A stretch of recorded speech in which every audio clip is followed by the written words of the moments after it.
Itu Enggak juga Pak, jadi gara-gara itu aku makan, aku pukul dia nggak sadar Pak.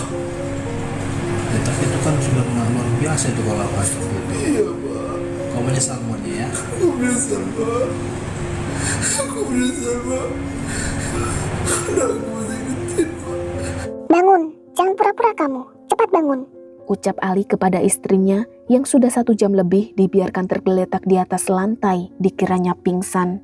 Pria berbadan gempal ini masih terus berusaha membangunkan, namun tubuh istrinya malah kian pasif. Sontak Ali sedikit khawatir, jari dia lantas mendekat ke arah hidung istrinya yang ternyata sudah tidak menghembuskan nafas seperti orang normal. Dia coba cek lagi denyut nadi beserta detak jantung yang hasilnya sama, tidak ada lagi tanda-tanda istrinya masih hidup. Semakin paniklah Ali. Tanpa berlama-lama, dia langsung melarikan tubuh istrinya ke RSU Kisaran Asahan Sumatera Utara dengan menggunakan sepeda motor pada Minggu malam tanggal 1 Februari 2026. Lalu setibanya di sana, Ali dibantu dengan tim medis bergegas membawanya ke ruang pemeriksaan. Dan begitu dokter memeriksa, istri Ali dinyatakan telah tiada dari beberapa jam lalu. Ali syok seakan tak percaya. Ekspresi serta gestur tubuh Ali menunjukkan kepanikan yang luar biasa, bercampur rasa takut, seolah tak ingin sesuatu diketahui oleh pihak rumah sakit. Dia menjelaskan penyebab kematian istrinya tersebut adalah karena jatuh dari motor. Akan tetapi dokter yang memeriksa meragukan pernyataan Ali sebab di tubuh korban ada bekas luka memar yang diduga bukan akibat dari kecelakaan, melainkan dari kekerasan fisik. Kendati demikian, Ali sempat lolos membawa pulang jenazah istrinya dengan menggunakan ambulan. Nah, saat mau berangkat inilah pihak rumah sakit semakin bertambah curiga tatkala Ali meminta supir ambulan mematikan sirenenya dengan alasan sudah malam, takut mengganggu ketenangan warga. Perilaku Ali itu kemudian membuat pihak rumah sakit yakin jika ada sesuatu yang tidak beres dengan kematian istrinya, sehingga satpam rumah sakit disuruh menghubungi pihak kepolisian. Tak lama kemudian, tanpa sepengetahuan Ali, rupanya petugas unit Jatanras Polres Asahan mengikuti ambulan tersebut dari belakang. Begitu ambulan tiba di kediamannya, rumah Ali terlihat sepi, tidak ada persiapan sama sekali dari sanak saudaranya atau tetangganya yang seakan Ali sengaja menutupi kematian sang istri. Hal ini tentu dinilai sangat janggal oleh polisi yang sedang mengintai. Alhasil, tanpa berlama-lama lagi, polisi langsung nyamperin Ali dan diberikan serentetan pertanyaan perihal kematian istrinya. Tapi jawaban Ali masih kukuh, memberikan penjelasan bahwa istrinya mengalami laka lantas sebelum dilarikan ke rumah sakit. Guna membuktikan apakah keterangan yang ia berikan sesuai fakta atau tidak, Ali lantas ditantang agar jenazah istrinya dilakukan autopsi saja, namun sayangnya Ali tidak berkenan jika jasad istrinya diautopsi dengan alasan kasihan. Polisi kemudian bertanya lagi, apakah pihak keluarga atau orang tua jenazah tahu kalau istrinya sudah meninggal? Di sini Ali mulai tergagap, lidahnya keluh tidak bisa menjawab. Melihat reaksi Ali yang semakin mencurigakan, polisi langsung memaksa meminta nomor kontak orang tua istrinya dan dihubungilah ayah dari istri Ali. Dalam panggilan tersebut, polisi memberitahukan ke ayah pasien bahwa putrinya telah meninggal dunia. Setelah itu pukul 2 malam saya menerima telepon dari pihak Polres Asahan. Pak Eko mengabari pada saya, nanyakan, Bapak kenal dengan Ananda Isleni Putri? Saya jawab kenal. Dia nanya hubungan dengan Bapak apa? Saya bilang anak. Bapak sudah tahu kondisinya saat ini belum? Suaminya nggak ada ngabari Bapak? Enggak. Tadi siang memang benar bahwa Nanda ini ada di tempat Bapak? Iya. Terus sorenya dijemput pulang sama suaminya. Kondisinya saat ini nggak ada tahu sama sekali Pak? Enggak. Terus nggak ada kabar? Enggak. Saya cuma ngasih tahu Pak bahwa Nandanya sudah nggak ada. Terus saya bersama istri saya, mamanya, menyusul ke Kisaran, ke Sidodon. Sampai di sana kami melihat bahwa banyak luka-luka ringan, ada memar. Jadi kami merasa bahwa kematian anak kami ini termasuk kematian yang tidak wajar. Kepada pihak aparat kepolisian, khususnya Polres Asahan, kami meminta supaya kasus ini diusut sampai tuntas. Itu saja harapan kami. Setelah mendapat persetujuan dari pihak keluarga, proses otopsi pun dilakukan di Rumah Sakit Bayangkara Tebing Tinggi pada hari Senin, tanggal 2 Februari 2026. Sedangkan Ali dibawa ke kantor polisi untuk diamankan sementara waktu. Tak berapa lama hasil otopsinya keluar yang menunjukkan pasien meninggal akibat kekerasan benda tumpul yang menyebabkan patah tulang iga serta robekan organ hati. Telak sudah dengan hasil otopsi tadi, Ali tidak dapat mengelak lagi. Polisi mendesak Ali agar mengakui saja perbuatannya. Dan usai didesak berkali-kali, akhirnya Ali mengaku juga bahwa benar dialah yang telah membuat istrinya meninggal. Sebenarnya, konflik apa yang membuat Ali tega berbuat hal demikian?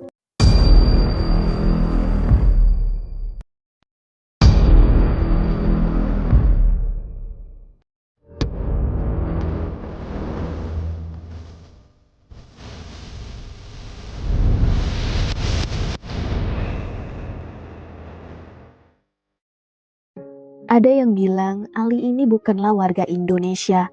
Ada pula isu mengatakan kalau Ali pernah tinggal di Malaysia dengan istri pertamanya, yang mana dari hasil pernikahan mereka dikaruniai 3 orang anak. Selain itu, gosip liar beredar ada yang mengatakan istri pertamanya juga mendapatkan KDRT hingga meninggal dunia. Entah dari kasus KDRT dengan istri pertamanya atau ada kasus lain. Yang jelas, isu beredar serupa menyebutkan kalau Ali ini merupakan DPO yang masuk ke wilayah Indonesia secara ilegal pada tahun 2021 silam.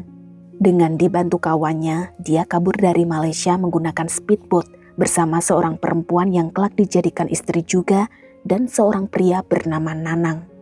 Perempuan yang dijadikan istrinya itu juga belum diketahui identitasnya serta tidak tahu jadi istri Ali yang keberapa. Namun yang pasti dari pelarian ini, salah satu saudara Nanang menyebutkan Ali pernah bilang ke keluarga besar Nanang bahwa Nanang tenggelam saat dalam perjalanan pulang ke Indonesia. Ali mengatakan speedboat yang mereka tumpangi tenggelam dan hanya dia bersama perempuan yang jadi istrinya itulah yang berhasil menyelamatkan diri. Hingga bertahun-tahun berlalu, Nanang belum juga ada kabarnya. Sampai kemudian kasus kejahatan Ali terungkap ke publik, pihak saudara Nanang pun ikut speak up yang kini juga menaruh kecurigaan kepada Ali. Apakah mungkin Nanang juga dibumbunnya sewaktu perjalanan pulang dari Malaysia ke Indonesia? Well, hanya Tuhan, Ali dan perempuan itu yang tahu. So, itulah sekilas isu dari latar belakang Ali yang sedang menjadi perbincangan hangat di sosial media. Kini kita beralih ke kehidupan Ali selama tinggal di Indonesia. Diketahui dia memiliki istri bernama Mega Putri. Dari pernikahan ini mereka juga dikaruniai 3 orang anak. Ali dan istrinya tersebut tinggal di sebuah rumah yang berlokasi di perumahan Arya Geraha 4 Lingkungan 3, Kelurahan Sidodadi, Kisaran Barat, Kabupaten Asahan, Sumatera Utara. Sebagian dari rumah itu dijadikan tempat mencari nafkah dengan berjualan burung kicau, pakan unggas, serta berbagai macam keperluan peliharaan unggas lainnya. Dalam menjalankan usahanya tadi, Ali beberapa kali pernah mempekerjakan karyawan guna membantu melayani para pelanggan. Nah, salah satu yang pernah menjadi karyawannya adalah seorang gadis muda berusia 18 tahun bernama Ananda Isnaini Putri alias Nanda. Yaps, wanita yang kelak akan menjadi istri sirinya. Bertemu setiap hari kerja ternyata membuat keduanya menjadi semakin dekat bak orang lagi PDKT. Ali yang dari dulu mempunyai tabiat suka selingkuh seakan tak mau melewatkan kesempatan tatkala Nanda menunjukkan tanda-tanda mau menerima berbagai perhatian kecil dari Ali. Respon Nanda seolah membuka peluang bagi Ali untuk menyatakan perasaannya. Secara terus terang, Ali meminta Nanda menjadi istri keduanya dan harus bersedia dipoligami serta menerima keberadaan Mega selaku istri sah Ali. By the way, sebelum mengajak Nanda menikah siri, Ali juga dikabarkan pernah memadu Mega, namun pernikahan siri dengan madunya itu tidak bertahan lama alias berujung perceraian. Seakan tak cukup memiliki satu istri, lagi-lagi Ali memadu Mega untuk kedua kalinya yang kini madunya ialah karyawan mereka sendiri, yakni Nanda. Semula Mega tidak setuju akan poligami tersebut. Beberapa kali sempat kepikiran mau pisah sebab tak tahan dengan kelakuan suaminya yang suka main tangan, main perempuan, dan parahnya lagi jarang ngasih uang nafkah. Sayangnya Ali ngotot tidak mau pisah dengan Mega, tetapi di sisi lain dia juga pengen menikahi Nanda. Alhasil dia mengancam Mega jika dirinya tidak bersedia dipoligami atau memaksa untuk cerai, maka Ali tidak segan-segan akan melakukan hal buruk kepada orang tuanya. Diancam begitu, nyali Mega jadi menciut, hanya bisa pasrah, mencoba ikhlas menerima cobaan demi cobaan rumah tangganya bersama sang suami. Balik lagi, setelah Nanda menyetujui permintaan Ali yang ngajak nikah siri, akhirnya mereka pun menikah juga. Namun Nanda tidak menempati rumah yang ditinggali Ali dan Mega. Nanda disewakan sebuah hunian di kawasan Rusunawa Kisaran, tepatnya di Blok B, lantai 2, nomor 9. Berhubung kala itu sudah memiliki 2 istri, tentunya Ali harus bisa membagi waktu antara pulang ke rumah istri tua dan pulang ke rumah istri muda. Jadi, Ali terpaksa mesti bolak-balik, kadang bermalam di rusun bersama Nanda, kadang juga bermalam di rumahnya sendiri dengan Mega.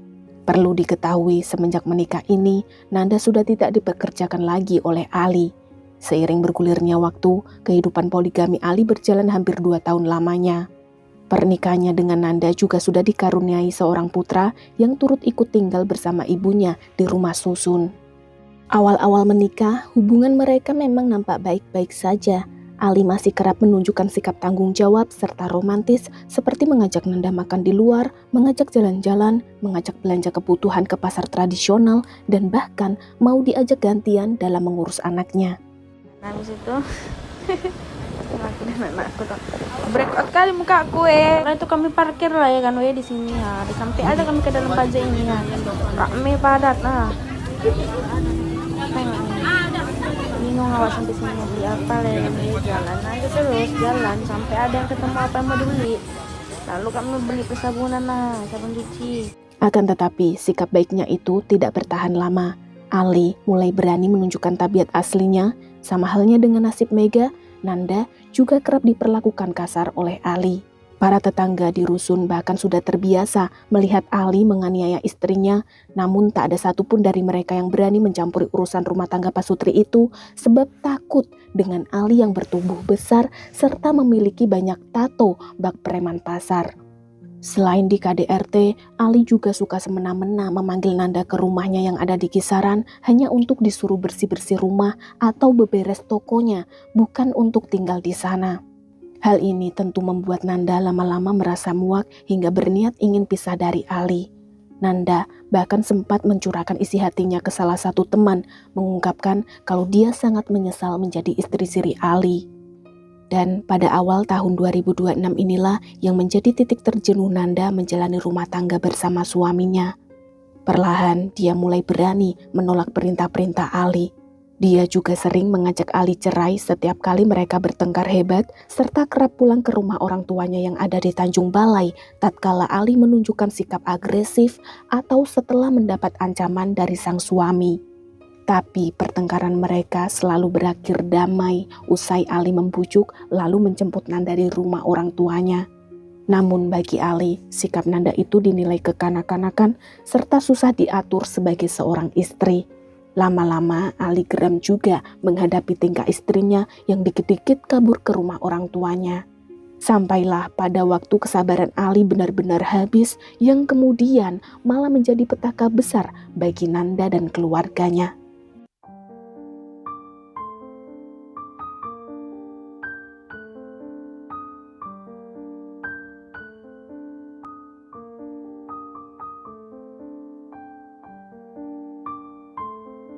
Jadi ceritanya bermula pada hari Minggu tanggal 1 Februari 2026.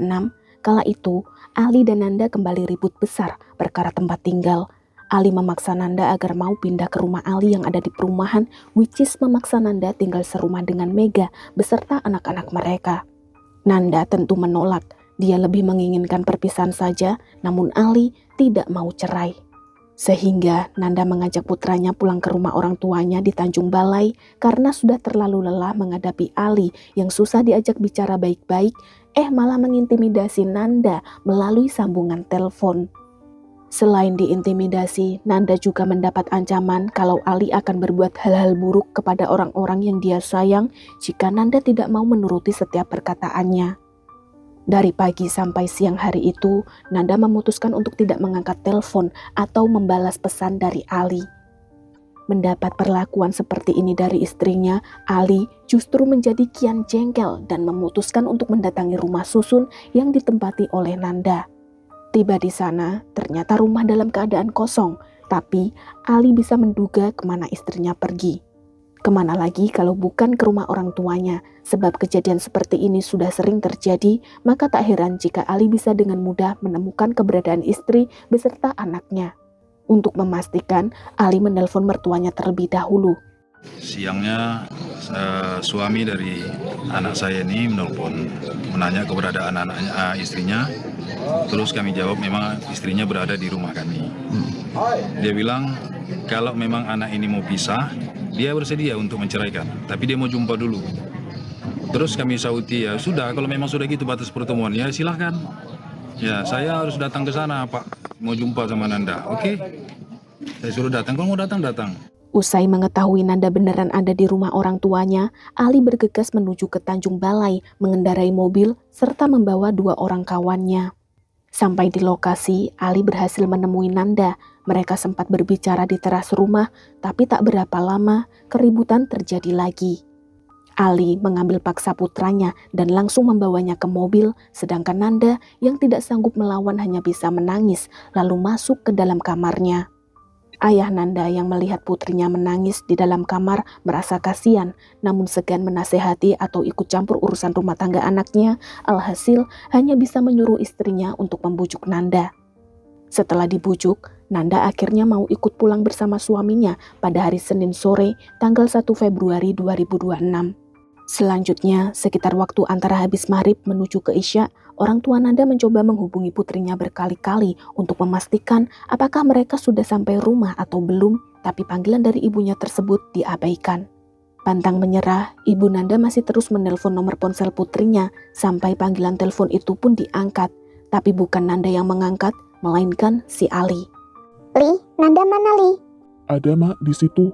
Ali hanya menjawab singkat, kemudian langsung memutuskan sambungan teleponnya.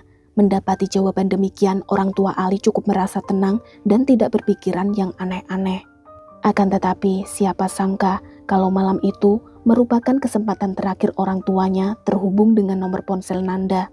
Sebab setelahnya ponsel Nanda tidak dapat dihubungi lagi sampai pada akhirnya dini hari sekitar pukul 2 pagi pada tanggal 2 Februari 2026, orang tua Nanda mendapat kabar duka dari pihak kepolisian yang memberitahu bahwa putri mereka telah tiada. Dan beginilah kronologi kejadian yang menghilangkan nyawa Nanda.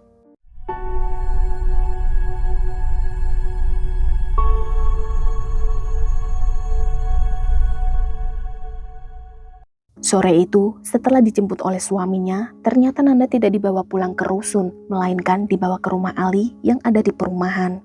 Sesampainya di sana, Ali memberikan pelajaran.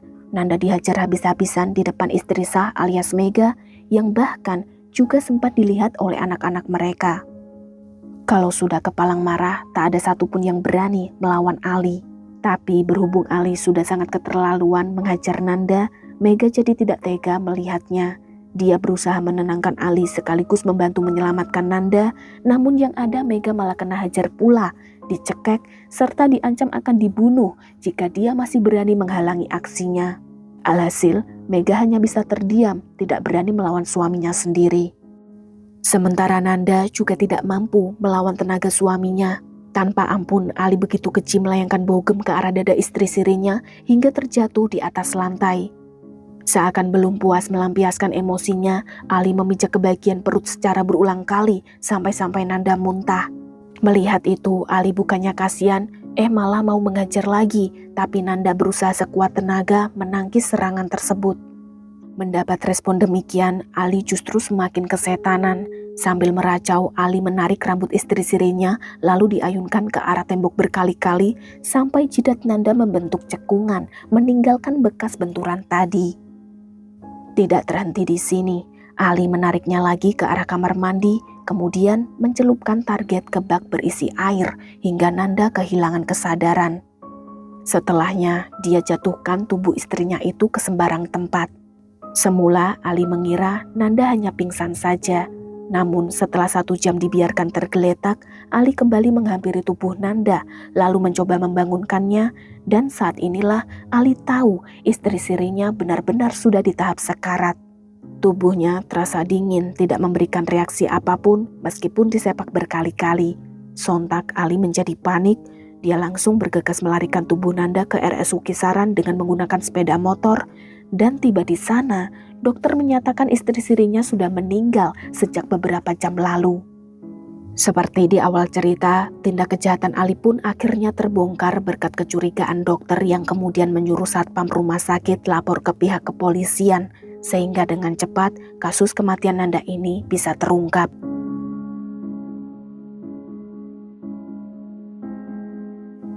Setelah kasus tersebut mencuat ke publik, di sosial media banyak orang mencurigai Mega, berspekulasi kalau kemungkinan Mega juga ikut terlibat menganiaya Nanda pada saat kejadian.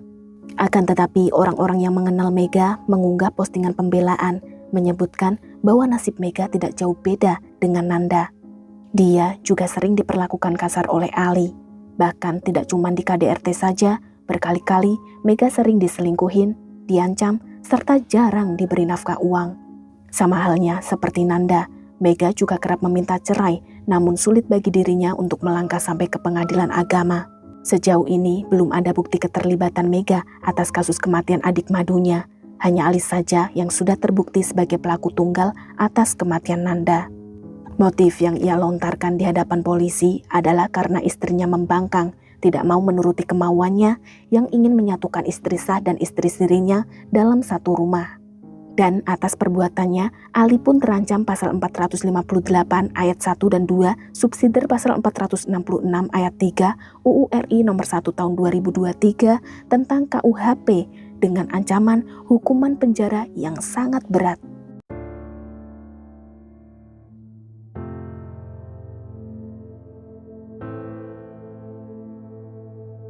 Well, kita doakan saja ya guys, semoga pelaku mendapat hukuman yang setimpal, dan kita doakan juga semoga almarhumah diampuni segala dosanya serta diberikan tempat yang terbaik.